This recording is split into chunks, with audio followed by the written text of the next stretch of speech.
దక్షిణ కాశీగా ప్రసిద్ధిగాంచినటువంటి శ్రీ వేములవాడ రాజన్న సన్నిధికి ప్రతిరోజు లక్షలాదిగా భక్తులు తరలి వస్తూ ఉంటారు. ఈ రాజన్న ఆలయంలో ప్రత్యేకంగా కోడె మొక్కు ప్రధానమైనటువంటి అంశం. ఈ కోడెలకు సంబంధించి గో సంరక్షణకు సంబంధించి ఉమ్మడి కరీంనగర్ జిల్లా వ్యాప్తంగా రైతులు పెద్ద ఎత్తున మరి గడ్డిని వితరణ చేస్తూ ఉన్నారు.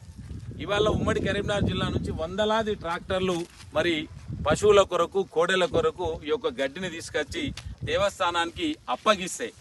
ఇలా ఆలయం అధికారి అంటే దేవస్థానం ఈవో యొక్క నిర్లక్ష్య వైఖరి ఇది అద్దం పట్టినట్టు కనిపిస్తూ ఉంది.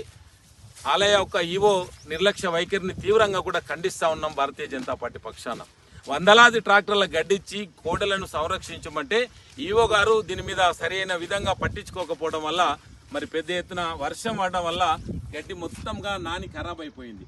ఇవాళ ఇక్కడ గడ్డిని స్టాకింగ్ సరిగా చేయలేకపోవడం, వీటి మీద టార్పాలిన్స్ని కప్పించలేకపోవడం, అసలు దీనికి ఎవరు సెక్యూరిటీ లేకపోవడం, అసలు ఏం జరుగుతుంది, ఇంత పెద్ద ఎత్తున వితరణ జరిగితే ఎవరు పట్టించుకోకపోవడం, ఇది ప్రభుత్వం అసమర్థ విధానానికి ఇది పూర్తి స్థాయిలో తార్కాణంగా కనిపిస్తూ ఉంది.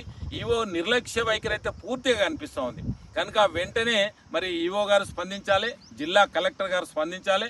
ఈవోపై అవసరమైతే చర్యలు తీసుకొని ఈ ఆలయ కోటెల సంరక్షణ సంబంధించిన గడ్డిని కాపాడాలని చెప్పేసి మరి కలెక్టర్ గారికి విజ్ఞప్తి చేస్తూ ఉన్నాం. అలాగే ప్రభుత్వానికి కూడా విజ్ఞప్తి చేస్తున్నాం. మరొకసారి కూడా ఆలయ ఈవో యొక్క నిర్లక్ష్య వైఖరి, ఒకవైపు ఆలయ అభివృద్ధి విషయంలో, ఒకవైపు ఆలయ భక్తుల యొక్క సౌకర్యాల విషయంలో, అలాగే ప్రధానమైనటువంటి కోడె మొక్కు విషయంలో ఈ యొక్క అనాలోచితమైనటువంటి విధానం, ఈ యొక్క నిర్లక్ష్య వైఖరిని పూర్తి స్థాయిలో తీవ్రంగా ఖండిస్తూ ఉన్నాం.